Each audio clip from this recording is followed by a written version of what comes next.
toutes et à tous, et j'espère que ça va, que vous vous portez bien, que tout se passe bien, la santé, le moral. Alors, j'ai un petit bonbon, donc vous étonnez pas, hein, si je fais un peu des grimaces, déjà que j'en fais beaucoup. Donc aujourd'hui, nous allons faire international.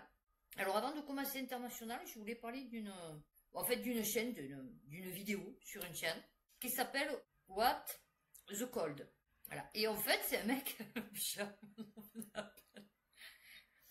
Le mec, ça fait que la deuxième fois qu'il va au Népal. Bon, pour une histoire de vélo, de motocyclette, j'en sais rien, il doit la récupérer pour la foutre à Dubaï, en Thaïlande. Mais bon. Donc je suppose qu'il doit faire le tour du monde, ce mec. Et en fait, il se retrouve dans la révolution au Népal. Et en fait, il filme tout. Et donc, vous voyez, en direct, parce que du coup, mais je veux dire, c'est pas filmé d'un téléphone, quoi. Le mec, il est vraiment dedans, et en plus, ça dure 30 minutes, je crois. Je vais mettre le nom, là, de la chaîne. Alors, le petit screenshot, ah oui, non, t'as qu'à faire. Ben, allez la voir, parce que super intéressant. J'en avais les frissons, je vous jure. Et je me dis, voilà, tu vois, en fait, le problème, c'est qu'ici, les gens, ils ont trop de confort. Mais un jour ou l'autre, moi, je vous le dis, je suis Nostradamus, et un jour ou l'autre, de toute façon, on part sur cette voie, vous voyez. Voilà, le peuple super pauvre, et les mecs en haut super riches. Corruption à tous les étages, enfin bon, c'était du n'importe quoi. J'ai récupéré le ventilateur. Et donc on passe sur cette voie, et donc du coup, ben, les gens là, ils ont vraiment trop de confort. Voilà. Le jour où la majorité, on va dire, n'aura plus le confort qu'ils ont, c'est-à-dire tout ce qu'ils ont, même moi, hein, je veux dire, ça va, je suis dans le confort en vérité. J'ai mon appartement, j'ai mes vidéos, et je manque de rien, j'ai mon scooter, ma mère m'a donné la voiture, et je veux dire, bon, vous voyez, je suis vraiment dans le confort. Malgré que je gagne pas des milliers et des cents, mais je suis, on va dire, dans le confort, comparé à ces gens. Mais quand tout le monde, parce qu'un jour ou l'autre ça va arriver, va se retrouver comme eux, comme ces gens là, dans les pays où il y a de la corruption à tous les étages, et que, on va dire, 90% de la population, voire 95%, elle est en dessous du seuil de pauvreté, qui galère, ben je peux vous dire que là, ça bougera. Donc, nous allons commencer du plus léger au plus dramatique, et je crois... Ah ouais, et j'ai un truc pour finir, c'était rigolo. Non, je l'ai pris parce que c'était rigolo. Enfin, c'était rigolo. C'était vraiment léger, et au moins ça finissait un peu, on va dire, en beauté, hein, parce que d'habitude, j'ai jamais rien ni sur l'Europe qui soit sympathique, ni en général sur international. Donc là, j'ai trouvé un truc fort sympa. Enfin, fort sympa. Alors, Ouest France, Burkina Faso, la junte déclare à la coordinatrice résidente de l'ONU persona non grata. Ben, donc c'est plus la coordinatrice résidente, c'est l'ex-coordinatrice résidente. Voilà, il fallait faire une petite mise à jour. Carole Flores-Mérechniak. Rapport considéré par la junte comme véhiculant des informations graves et mensongères. Pour sa responsabilité dans la coprésidence de l'élaboration d'un rapport compilant des données sans source objective, sans preuve... Ah bah oui, si c'est chaque fois, comme je lis dans les journaux, enfin que je vous lis dans les journaux, et qu'ils vous disent, ouais, c'est des oui-dire, on a entendu dire, ça a été rapporté, je vais te dire, sans preuve ni justificative, véhiculant des informations graves et mensongères. Et donc, elle est partie. Dans un style narratif et citant indistinctement les terroristes et les institutions de défense et de sécurité du Burkina Faso, ce rapport qui ressemble à une compilation d'affirmations sans fondement et de contre-vérités ne comporte en annexe ni copie de rapport d'enquête ni arrêt de justice pour étayer les cas prétendus. Oui, alors attends, ça fait comme chez nous, hein, je vais te dire qu'il faut que des faux, qu'il y ait des preuves qui disparaissent, que je vais te dire, bon. Ouais, j'ai vite coupé, vous avez vu, non, parce qu'on va pas passer 20 ans là-dessus, hein. Les États-Unis débloquent 826 millions de dollars d'armes pour l'Ukraine. Star Insider. Vous voyez, ça c'est des trucs, ils ont vraiment pas de rate en vérité. Vraiment, parce que là dans l'histoire, c'est quand même des soldats russes, des humains, hein, des soldats ukrainiens, des civils, des souffrances. Hein, et je me dis, et derrière, ils se font des petites magouilles, quoi, tu vois, tranquille. Hein, on va passer à la télé, on va dire qu'on peut pas se voir, hein, d'accord. Et après, par contre, si tu peux me signer un petit contrat, hein, voilà. Oui, non, tu pourras toujours bombarder le pays. Ouais, non, t'inquiète, je vais rien te dire. Ouais, non, parce que tu sais, bon, dans un sens, hein, ça se reproduit, donc du coup, on manquera pas de main d'œuvre, tu vois, ni de chair à canon, ni d'esclaves. d'ailleurs, ni de peuple soumis. Et donc on peut faire un peu ce qu'on veut. L'économie mondiale est un système complexe composé de nombreux acteurs aux intérêts divers. En période de conflit géopolitique, certains pays peuvent saisir l'opportunité d'obtenir un avantage financier sur leurs concurrents. Eh ouais, que les pépettes, que les pépettes. On en était tout à l'heure au Burkina Faso, et là par contre, oui, vous pourrez me dire que j'ai mal rangé. Côte d'Ivoire, Burkina Faso, la tension monte, Abidjan active son dispositif. Afrique sur 7, Alassane Ouattara, face à la montée de la crise frontalière. Mais pourquoi? Qu'est-ce qu'ils veulent? Alors, 6 agents de la direction d'aide et d'assistance aux réfugiés et apatrides, DARA, ont été enlevés par des volontaires pour la défense de la patrie, VDP, dans le village frontalier de Kalan 2, au nord du pays. Cet énième incident est coïncidé avec une attaque meurtrière qui a fait 4 morts à Difita. L'attaque n'est pas revendiquée et fait penser à un règlement de compte, mais l'armée prend la menace très au sérieux. Il n'y a rien qui va, hein. Ah, parce que des fois tu te dis, ouais, je vais aller dans tel pays, ça va être, tu vois, là par exemple au Népal, il n'y a personne qui se doutait que, tu vois, ça allait péter. En Indonésie aussi, tu vois. Ah oui, il y a une chaîne, je vous la mettrai, qui est vachement bien. Alors, personnellement, ce qu'ils pensent, je ne sais rien du tout. Parce que, du coup, moi, je regarde juste, parce que je ne suis pas sur Twitter, donc je regarde juste les vidéos qu'il met. Et il vous montre tout ce qui se passe dans les autres pays, en fait. Royaume-Uni, Népal, Indonésie, vous voyez, les endroits qui bougent un peu. Et donc, il vous met les vidéos, donc voilà, si vous voulez aller les voir. Justement, le JDD, Parlement incendié, 19 morts, plus de 400 blessés, ce que l'on sait des émeutes meurtrières au Népal. Ça, c'est des hommes. Alors, c'est vrai que, on va dire, 90% de la population a moins de 50 ans. Hein, voilà, qu'on soit clair. Pour ça, d'ailleurs, peut-être qu'ils veulent plus qu'on fasse de gosses. Et quand ils font des gosses, ils sont à moitié lobotomisés, à moitié empoisonnés par les produits chimiques, les perturbateurs endocriniens, ce qui fait qu'il n'y a rien qui se développe normalement. Et donc du coup ils peuvent être manipulés et tout, voilà. Et sinon il n'y a que des vieux ici. Donc du coup c'est sûr que ça va être compliqué. Et des immigrés ou d'origine immigrée, et les 3/4 ils vont pas se battre, ils s'en foutent. Voilà, que ce soit clair. Katmandou s'est réveillé ce mercredi sous contrôle militaire au lendemain d'émeutes d'une rare violence. L'armée a pris position dans la capitale népalaise, sillonnant les rues à bord de chars et de véhicules blindés. La veille, des groupes de jeunes manifestants ont incendié le Parlement, et justement il y était le mec au Parlement, et le domicile du Premier ministre K.P. Sharma Oli, contraint à la démission après des journées de contestation meurtrière. Si vous voyez comme ça va vite, c'est hallucinant.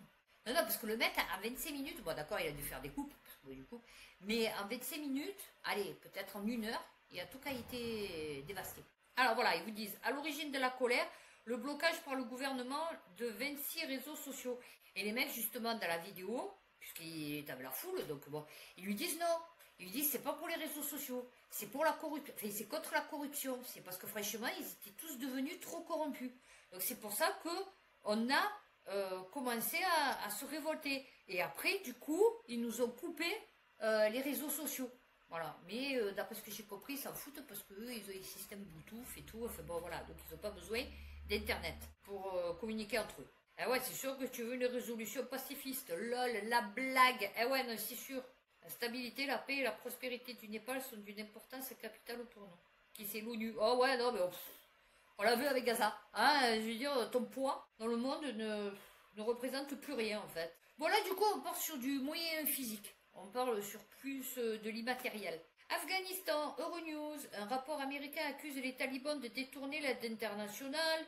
Non, mais non. Eux, ils aident leur peuple. Attends. Oh, ça se voit quand même. Ils les protègent. Tu sais, les femmes, elles doivent pas sortir. Elles doivent pas parler. Elles doivent pas les voir. Je veux dire, tu vois, c'est vraiment un gouvernement, tu vois, de protection. Surtout pour la femme. Soit environ 23 millions de personnes ont besoin d'aide humanitaire. Eh ouais, non. Ben c'est pour leur santé, tu sais, c'est pas bon. Regarde aux États-Unis, ils sont obèses. Hein. C'est la malbouffe, c'est pas bon. Donc, ils veulent protéger leur peuple d'une obésité morbide. Voilà. Les talibans ont nié avoir eu recours à la force pour détourner l'aide alimentaire. Ben non. Maintenant, ils leur ont dit donnez-moi, ils leur ont donné. Tous les moyens à leur disposition, y compris la force. Ben ouais, non, mais c'est la force psychologique. L'inspecteur général des États-Unis pour la reconstruction de l'Afghanistan. Je crois qu'on n'y est pas, hein. Alors, ils utilisent leur pouvoir de réglementation pour déterminer quelles ONG peuvent opérer. Ben ouais. Un peu comme chez nous, hein, je te dirais. Nous aussi, hein, on fait un petit tri. Hein. Bloque et réoriente l'aide pour s'assurer qu'elle profite aux communautés Pashtounes plutôt qu'aux groupes minoritaires Hazara ou Tadjik et qu'il refuse d'autoriser les ONG à opérer à moins qu'elles n'embauchent des entreprises, des ONG, des individus affiliés aux talibans. Ben ouais. Bah écoute, ils veulent que leur pays, fait que ce soit des pays, voilà, souverains.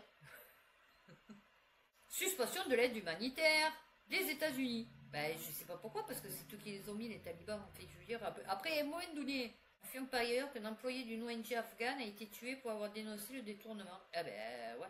Après, je te dirais, ouf, ils l'ont tué après qu'il ait parlé. Tu vois, voilà. Les talibans peuvent manipuler les taux de change et truquer les ventes aux enchères de dollars américains importés à des fins lucratives. Ah ouais. Non, pas qu'ils peuvent truquer les ventes, mais de dollars américains importés à des fins lucratives.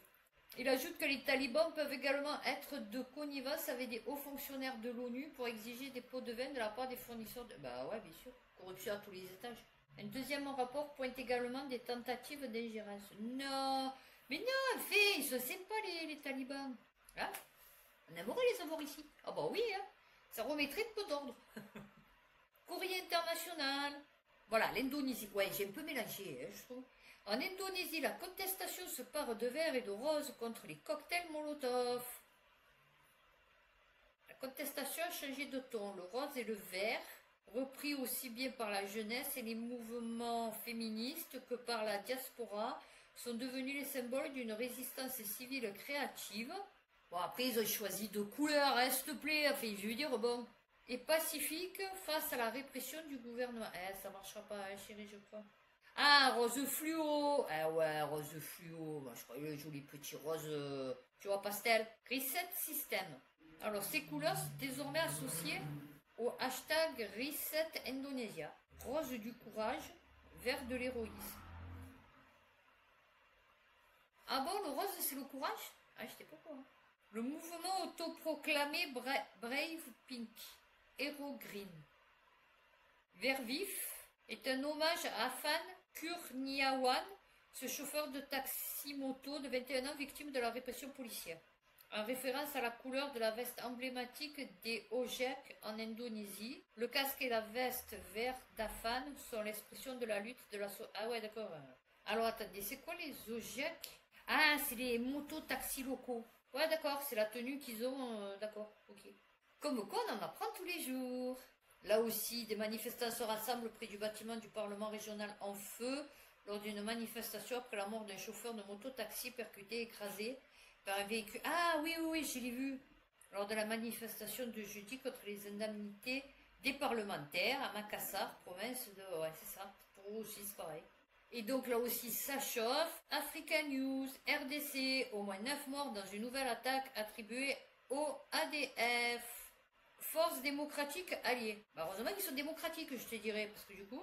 Alors en plus, chef-lieu de Beni, B-E-N-I, Beni, ont été surpris dans leur maison par l'attaque. Oui, c'est ça, c'est que ça aurait été énorme. Mais ils sont démocratiques, les mecs. C'est-à-dire, les mecs démocratiques rentrent chez toi en pleine nuit et te tirent dessus. Voilà. Près de la frontière ougandaise, les ADF sont un groupe de combattants ougandais, majoritairement musulmans, qui ont prêté allégeance à l'État islamique et auraient tué plusieurs milliers de civils au cours des dernières années. La semaine dernière, au moins 47 personnes ont été massacrées par les ADF. Ah ouais, je t'ai dit, trop démocratique. Trop démocratique. Regardez qui j'ai. Elle le cherche, c'est quoi? C'est Godzilla. Où elle est ma Godzilla? Elle dort plus avec moi la nuit, elle dort avec ma fille. Elle vient juste me réveiller le matin à 3h, 4h, pour me dire qu'elle a fait son petit pipi. Voilà, c'est sympathique, hein. Le matin, je suis obligée d'emmener le gros sac avec le ballon dedans, s'il te plaît. Alors, j'ai acheté un ballon de rugby, hein, un ballon saucisse, comme elle. Et en fait, je joue au ballon le matin. Alors, on dirait une folle furieuse dans le parc caché, parce que je suis là et vas-y que je shoote dans le ballon pendant un quart d'heure pour faire dépenser mademoiselle. Hein. Et là, on va enchaîner donc sur Gaza. Africa News, Tunisie, la flottille pour Gaza visée par une nouvelle attaque.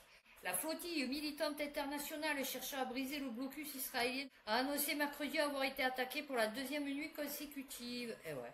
Alors l'Alma, battant pavillon britannique, avait été attaqué par un drone alors qu'il était amarré dans les eaux tunisiennes. Ah oui, ils en ont rien à foutre, hein. Ah, ils te bombardent bien au Qatar, hein, je vais te dire. L'attaque semblait similaire à celle survenue la nuit précédente sur le navire Family, battant pavillon portugais. Non mais de toute façon, vous pourrez rien y faire. Enfin, ils pourront rien y faire, hein. Ça y est, c'est fini, c'est plié, hein. Le peuple gazaoui il va être exterminé, hein. Moi je vous l'ai dit, les seuls survivants, ça va être ceux qui ont réussi à s'enfuir, hein. Ouest France, l'Espagne interdit l'entrée dans son territoire au ministre israélien Ben-Gvir et Smotrich. Il porte un peu les ballons chez lui. La veille, bon après je sais pas ce qu'il fait en nous, ça lui aussi. La veille, Israël avait pris une décision similaire à l'encontre des deux ministres espagnols. Perso, si le mec, il interdit que tu viennes sur son territoire, je crois qu'il s'en fout un peu que tu interdises eux d'aller sur ton territoire. Tu vois ce que je veux te dire? Ministre du Travail et de l'économie sociale et ministre de la jeunesse et de la... Dis-moi, ministre des parcs et forêts? Non, je sais pas, et ministre de l'eau en bouteille? Ah oui, non mais, lol, la blague. Itamar Ben-Gvir et Bezalel... Non, j'ai un problème avec ce... Je suis désolée, hein, pour ceux qui s'appelleraient Bezalel. Mais vraiment, j'ai un problème avec ça. Il me va pas du tout. Autant l'autre, Itamar, bon, on s'en fout. Mais autant lui, Bezalel, je sais pas, vraiment, ça fait... ont été inclus dans la liste officielle des personnes sanctionnées et ne pourront pas accéder au territoire espagnol. Mais est-ce qu'ils pourront le survoler? Le gouvernement espagnol est une des voies les plus critiques en Europe, eh ouais. Mais vous savez qu'en vérité, nous, la France, bon, l'Allemagne et tout, j'ai sais rien. En fait, c'est parce que Macron, il est à fond l'Union européenne. Parce qu'il y a plein de pays qui suivent pas Ursula, la petite cochonne avec une grosse tête. Enfin, je veux dire, une très très longue langue. Oui, non, il la suit pas, hein. Donc c'est parce qu'on a Macron. Bon, après, si c'est pas Macron, ce sera peut-être un autre. Mais je veux dire, en tout cas, c'est parce que nous, le président, il suit à fond, quoi. Sinon, on n'en serait pas là, hein, moi je vous le dis. Voilà, parce que là, c'est ces deux ministres qui sont des ministres clés de la coalition du gouvernement. Voilà, et ouais. Ont été sanctionnés par l'Australie, le Canada, le Royaume-Uni, la Nouvelle-Zélande et la Norvège. Ah ouais, non, je te dis, la Norvège, elle a un souci. Un truc de fou. En Australie, ouais, non, parce que moi je pensais qu'il n'y avait que des kangourous, hein, voilà. Ou alors, quelques peu nombreux aborigènes, mais en fait, il y a aussi des fous furieux. Ah oui. 2 enfants assassinés, 2 garçons tués à la machette par un groupe armé et masqué en Australie. BFM TV, 2 enfants assassinés. Ok. Tu te dis, bon, je sais pas, à 17 ans, 18 ans, tu vois, c'est toujours des enfants. Même peut-être la majorité, je sais pas à quel âge elle est là-bas. Non, 12 ans et 15 ans. Un enfant de 12 ans grièvement touché, malgré les tentatives de... la machette, je vais te dire...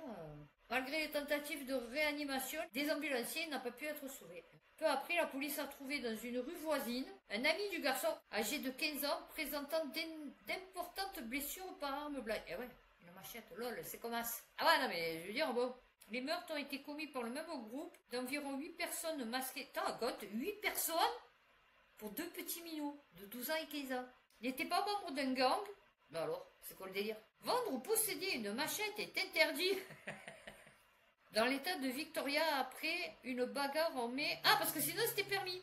D'accord, ah d'accord, tu pouvais te balader avec ta machette. Pourtant, je croyais qu'ils étaient stricts, hein, les Australiens quand même. Et je veux dire, tu vois, il faut pas rentrer des petits vers de terre pour pas contaminer leur faune et leur flore qui ne leur appartient pas, en fait. Mais par contre, tu peux te promener avec une machette. Eh ben écoute, alors là on part dans le dégueulasse. Ouais, là on part, alors, dans le dégueulasse. C'est-à-dire, j'ai lu l'article, et en fait, quand vous lisez l'article, c'est compliqué parce que c'est compliqué. Ouais, c'est vraiment très compliqué. Alors, au féminin, une fillette de 11 ans accouche à domicile sans assistance médicale. Sa mère et son beau-père inculpés pour négligence. C'est-à-dire, s'il y aurait eu une assistance médicale, ils n'auraient pas été inculpés pour négligence. Non, je vois que vraiment... Écoutez bien. Je n'arrive même plus à le dire, j'en peux plus, je suis fatiguée. Une mère et un beau-père d'une... Je vous le livre comme c'est écrit. Une mère et un beau-père... Je ne vais pas tout lire l'article, je vais lire que le début, parce que c'est déjà assez choquant comme ça. Une mère et un beau-père d'une fille de 11 ans ont été inculpés pour négligence après qu'elle ait accouché à domicile en Oklahoma, selon People. Une affaire tragique qui choque la communauté. Le 16 août, une jeune fille de 11 ans a donné naissance à son enfant seule, sans aucun suivi médical, alors qu'elle était enceinte depuis 36 semaines. Les autorités ont découvert que la fillette n'avait pas consulté de médecin depuis plus d'1 an. Je vous jure que c'est vrai. Cet enfant est traumatisé, elle a vécu une épreuve horrible, parce qu'elle a accouché sans assistance médicale. Les Walker ont affirmé ne pas avoir su que leur fille était enceinte. 11 ans. Mais les documents judiciaires révèlent un manque total de supervision, écrit en normal, et d'accès aux soins médicaux pendant sa grossesse en gras. Je vous dis vraiment, on a un problème. Tu peux pas. C'est pas possible d'écrire un article comme ça. J'étais horrifiée de découvrir qu'une fillette de 11 ans avait accouché, elle n'avait aucun soin médical et personne pour l'accompagner. Non, mais par contre, tu te demandes pas comment ça se fait qu'elle était enceinte ou ça se passe comment en fait? Tu te demandes pas comment à 11 ans, alors d'accord, ok, il n'y a pas de souci, elle avait ses règles, il n'y a pas de problème. Ah voilà, ils font des tests de paternité pour identifier le père de l'enfant. Je suis choquée. Quand j'ai lu cet article, j'ai dit c'est quoi le délire? Donc les parents ne savaient pas qu'elle était enceinte, ok, donc du coup pas de suivi médical, ok. La minotte, elle a 11 ans, s'il te plaît, 11 ans. 11 ans. Elle tombe enceinte, donc pendant 9 mois, il n'y a personne qui... 11 ans. Alors à moins qu'elle soit, tu vois, comme As, du coup, oui, effectivement, tu ne peux pas le voir. Bon, c'est sûr que si elle fait 1m80 et elle pèse 132 kg, c'est sûr que c'est compliqué pour voir qu'elle est enceinte, parce que bon, du coup, on ne sait pas physiquement comment elle est. Mais je veux dire, si elle était comme ma fille, je veux dire, ma fille, tu vois, si elle mange par exemple, je sais pas moi, imaginons un poulet, d'accord? Bon, une petite caille. Non, par exemple, ma fille, 11 ans, elle va te manger le blanc de poulet. Tu vois, le blanc du poulet. Eh bien, ça lui fait le bidou. Tu vois ce que je veux te dire? Le blanc du poulet. Bon, il faut dire qu'elle est comme ça, ma fille. Hein. Ça lui fait un petit bidou. Et puis, normalement, à 11 ans, tu surveilles quand même si elle a ses règles. Enfin, je veux dire, tu vois, tu lui poses des questions. Parce que déjà, 11 ans, c'est super tôt. Hein. Bon, ma fille, elle les a eu à 13-14 ans. Hein. La fille, elle racontait la vie de sa fille. Moi aussi, je les ai eu à 14 ans, si vous voulez savoir. Voilà. Et donc, je pense que vous voulez pas le savoir. Mais bon, du coup, je les ai plus. Hein. Voilà aussi, ça, si vous voulez le savoir. Et ah ouais, moi, rien à foutre. Je suis désolée, hein, pour les hommes, petit moment féminin, hein, voilà. Mais 11 ans, tu surveilles quand même. Enfin, moi, je disais à ma fille, tu as bobo au ventre. Enfin bon, 13 ans, hein. Tu as bobo au ventre, ça va, tu n'es pas fatigué, ça va, tu n'as pas eu peur. Enfin, je ne sais rien, enfin bon, tu vois. Non, là, c'est normal. Bon, c'est vrai que là-bas, aux États-Unis, franchement, ils ont des enfants super jeunes. Des fois, 14 ans, ils sont enceintes, quoi. Bon, alors ici aussi, en France aussi, mais c'est quand même plus rare, hein, je vais te dire. Ils ont quand même une sexualité un peu débridée, la fille. Ah ouais, non, c'est vrai, non, il faut le dire. Hein. C'est un truc de fou. Non, non, vraiment un truc de... Non, je vous dis vraiment, alors là, c'est vraiment, on passe dans la 4e dimension. Voilà, là, jusqu'à présent, ça allait. Là, on passe dans la 4e dimension. Au féminin, elle a été privée de dignité. Des parents retrouvent le corps de leur bébé sur le canapé d'une directrice de funérarium. Vraiment, les gens ont un problème. Vraiment, depuis le Covid, moi je vous jure, ça va vraiment de mal en pis. Ah oui, Cody et Liam Townend vivent depuis janvier un cauchemar dont ils ne se remettent pas. Après la naissance mornée de leur fille Massimae. C'est joli. Peu cher. Minute féminin, hein, encore. Autant, je le sais parce que j'ai fait une fausse couche. Autant, vous le voyez pas, ça va. Du coup, c'est les premiers mois, machin et tout, donc vous vous en rendez pas compte. Donc disons, ça passe mieux. Moi, c'est très mal passé. Mais disons que ça, je pense que c'est mieux passé que si elle était mornée. Ou qu'il était morné. Le couple a dû affronter le terrible deuil. Ils avaient donc alors confié l'organisation des funérailles à Amy Upton, responsable d'une société spécialisée dans l'accompagnement des familles touchées par le deuil périnatal. Vous voyez, je vous dis, c'est toujours... Non, vraiment, on a un problème, vraiment. Seulement 10 jours plus tard, leur enfant ne se trouve pas dans un salon funéraire. À la place, ils ont découvert son corps allongé sur le canapé du domicile personnel de la directrice. Alors, là aussi, problème. Non, là, je viens de me rendre compte, gros problème. Comment ils ont fait? Ah, ils sont allés chez elle? C'est ça? Comment ils ont découvert le corps allongé sur le canapé du domicile personnel de la directrice? Donc, à mon avis, ils ont dû taper le bordel, ils ont dû aller chez elle. Et c'est en rentrant chez elle qu'ils ont dû découvrir.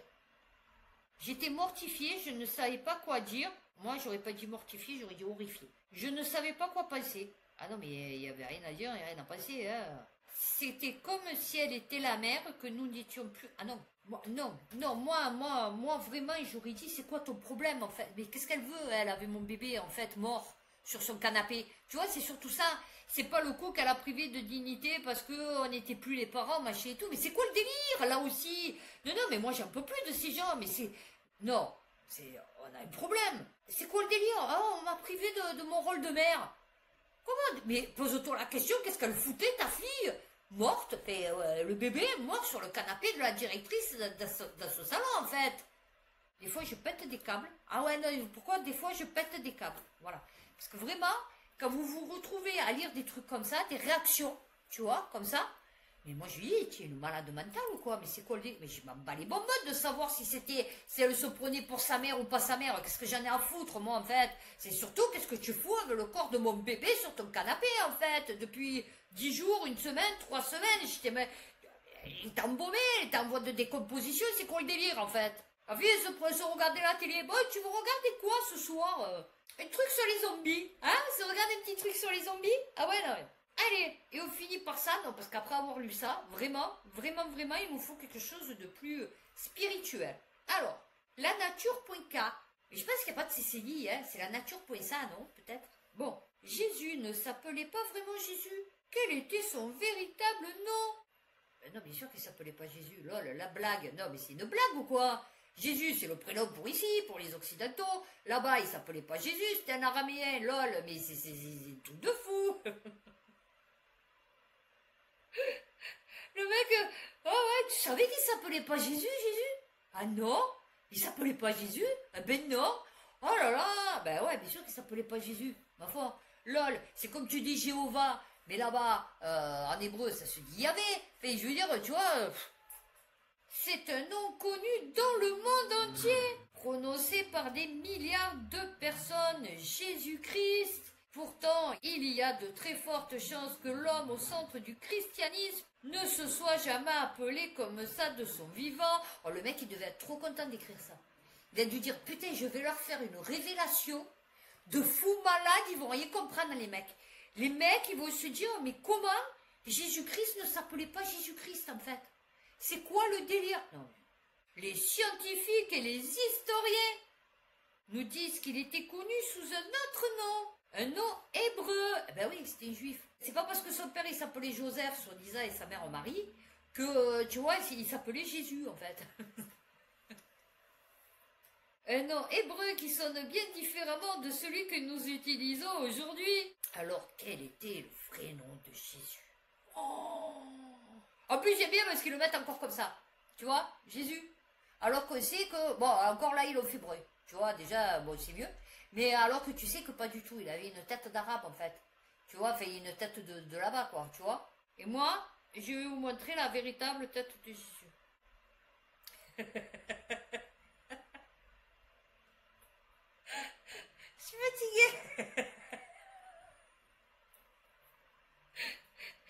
Non, je vous promets. Alors, il y en a, il le font. Voilà. Oui, non, je pense que c'était plutôt comme ça. Tu vois. Mais alors, entre ça, tu vois. Alors, même celui d'en bas. Allez, même entre celui-là. Hein, d'accord? Entre celui-là, ça, hein? Bon, je veux dire. Et, non, mais lol. Et ça? Non, mais franchement, non. Plongeons-nous un peu dans l'histoire. Jésus est né à Nazareth, en Galilée, et a vécu en Judée. Ah ouais, c'était un petit bougnoul. Ah ouais, non, c'est pas un bougnoul, mais... À cette époque, la langue la plus couramment parlée par les Juifs de la région était l'araméen. Eh oui, moi, mon fils s'appelle Thomas. Et Thomas, en araméen, ça veut dire jumeau. De plus, la lettre J, avec le son qu'on lui connaît, n'est apparue que 1500 ans après sa mort. Il est donc beaucoup plus probable qu'on l'ait appelé Yeshua ou Yeshua. Oui, ça c'est son diminutif. Deux prénoms très courants à l'époque, c'était un peu le Kevin ou le Dylan de l'époque. Oui, deux fois. Un nom très populaire, eh ouais. Et le Christ, c'est son nom de famille. Bonjour, monsieur Christ. Ouais, ça va, asseyez-vous. Ouais, vous pouvez m'appeler Jésus. Christ, non. Non, j'aime pas trop. Ouais, non, ça fait trop, vous voyez, croix, machin et tout. Donc, ouais, non, on va rester sur du Jésus. Beaucoup de gens pensent que Christ est son nom de famille. Mais qui? Mais c'est une erreur. Christ est en fait un titre honorifique. Ça vient du mot grec Christos. Ah ben oui, parce qu'ils n'ont pas fait de grec. Voilà, c'est pour ça. Qui est la traduction du mot hébreu Machia, qui veut dire Messie ou loin. Loin. Alors, pas loin. Oh, il est loin. Non, mais c'est L apostrophe O-I-N-T. Voilà. Du verbe oindre. À l'époque, un homme pauvre comme lui n'aurait pas eu de titre spécial. On l'aurait simplement désigné par son origine ou son père. On aurait donc dit Yeshua de Nazareth. Oui, alors deux, je passe pas. Tu vois, du coup, Yeshua et à mon avis, voilà. Ou Yeshu Narazene. Voilà, plutôt. Yeshua de Nazareth, c'est pas possible, non. Le voyage d'un nom, comment Yeshua est-il devenu Jésus? Alors comment est-on passé de Yeshua à Jésus? C'est une longue histoire de traduction, falsification, mystification et adaptation. Non, c'est juste traduction et adaptation. Quand les écritures ont été traduites de l'hébreu au grec, ah ouais, c'est compliqué, hein, les traducteurs ont dû trouver une solution. Ah oui, voilà, c'est ça. Le problème, c'est que la langue grecque n'avait pas le son ch de Yeshua, et donc devenu Lessus. Prononcé Jesus. Ensuite, quand le nom est passé au latin, il est devenu Lésus. C'est pareil. Sauf qu'il n'y a plus la lettre O. Finalement, avec l'introduction de la lettre J en anglais au XVIe siècle, Lésus est devenu Jésus. Ah ouais, non mais c'est sûr. Le téléphone arabe, tu sais. Étrangement, les autres Yeshua et Yehoshua de la Bible sont devenus Josué. Eh ouais. Ouais, mais si ça s'appelait tous Jésus. Est-ce que le nom est si important? On pourrait se dire que c'est un détail, mais connaître son vrai nom, c'est se rapprocher de l'homme historique. Et c'est pas prouvé que Jésus existait. La Bible, c'est pas une livre d'histoire, en fait. Cela nous donne plus de contexte sur l'époque et le lieu où il a vécu. L'image qu'on a de lui a aussi beaucoup changé. On l'imagine souvent blond aux yeux bleus. Eh ouais, non, ça c'est Arié. Mais le vrai Yeshua aurait eu une apparence typique du Moyen-Orient. Ah ouais, bougnoul, c'est des gros bougnoules. Aurait suivi les coutumes juives et très probablement aurait parlé araméen. Ah oui, non mais c'est sûr même. Une image bien différente de celle qu'on a l'habitude de voir. Alors, mon chéri, je te conseille de regarder le film de Mel Gibson, La Passion du Christ. Voilà. Tu verras c'est quoi l'araméen. Bon, enfin, soi-disant, il faut... Même sa date de naissance est un mystère. Alors non, c'est pas un mystère, c'est un mystère pour nous les chrétiens. Mais en fait, normalement, Jésus, il est né au mois de mars. Voilà. Donc en fait, ce qui est rigolo, c'est qu'il y a 12 mois. 12 mois, sauf que septembre 7, octobre 8, novembre 9, décembre 10, janvier 11, février 12. Donc normalement, la nouvelle année, c'est au mois de mars. Tu vois ce que je veux te dire normalement? Enfin, logiquement. Et donc, en fait, ça coïnciderait avec la naissance de Jésus. Puisque, soi-disant, il serait né au mois de mars. Et ce n'est pas le seul détail qui a été transformé par l'histoire. On sait aujourd'hui que sa date de naissance n'était... Ben non, parce qu'ils ont mis 25 décembre, parce que c'est, je crois... Alors, attendez, si je me souviens bien, il y a l'équinoxe, je sais pas quoi, le solstice d'hiver. Il y a 3 jours où, en fait... les jours ne changent pas, ils ne prennent pas ni une minute, ni une paire de minutes. Et en fait, c'est dans la nuit du 24 au 25 que les jours y rallongent. Si je crois bien. Cette date n'a été choisie qu'au IVe siècle par l'Église pour en faire un jour férié, pour remplacer une fête païenne. Il n'a aucune mention de sa date de naissance dans la Bible. Ben non. La première trace de cette célébration n'apparaît qu'en 336 après Jésus-Christ dans un calendrier romain. Et oui. Conclusion, Yeshua ou Jésus? L'important, c'est le message. Oh ben, je vais te dire que le message s'est perdu. Ah ouais, dans le confin vers l'infini et l'au-delà. Au final, comprendre les origines du nom de cette figure historique nous donne une image plus claire de la personne qui se cache derrière l'une des plus grandes religions du monde. L'homme connu de son temps comme Yeshua de Nazareth est devenu au fil des siècles et des traductions de Jésus-Christ que nous connaissons blond aux yeux bleus. Mais pour beaucoup de ces fidèles, ces détails, bien qu'intéressants pour leurs historiens, ne sont pas l'essentiel. Ce qui compte, c'est le message qu'il a partagé, un message qui lui, reste le même à travers les siècles que... Oui, alors, ben, ça aurait été bien de le donner. Le message, tu vois, paix, amour. Voilà, gloire et beauté. Donc ça, c'est pour l'Europe. Paix, amour. Voilà. C'est le message qu'il a partagé, un message qui, lui, reste le même à travers les siècles, que l'on appelle Jésus ou Jésus. C'est pour ça que moi, toutes les personnes qui se disent croyantes, vous voyez, mais vraiment à la télé, hein, je parle, ceux qui sont là, oui, la croyance, machin et tout, en fait, c'est pas possible que tu sois chrétien et que, par exemple, tu sois pour la guerre en Israël, tu vois, enfin, à Gaza. C'est pour les guerres, pour le pouvoir, pour la richesse, tu peux pas, c'est pas possible. Voilà, c'est clair. Le chrétien qui va venir et qui va me dire, ouais, tu comprends, si, ça, nanana, je vais lui dire, non, tu n'es pas chrétien, mon chéri. Chrétien, c'est amour, pauvreté. Voilà, tendre, donner tout ce que tu as à l'autre, tu vois, avoir ce truc de, comment on appelle ça, quand tu n'es pas matérialiste, vous m'avez compris. Et donc, voilà, c'est ça surtout. Paix et amour.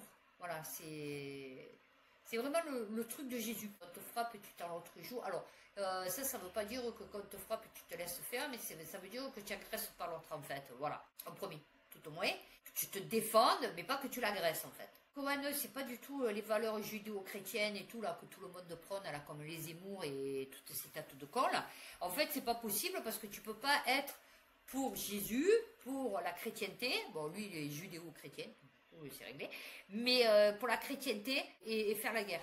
Et avoir du pouvoir, vouloir vouloir de l'argent, vouloir être au top, tu vois, être égoïste, c'est pas possible.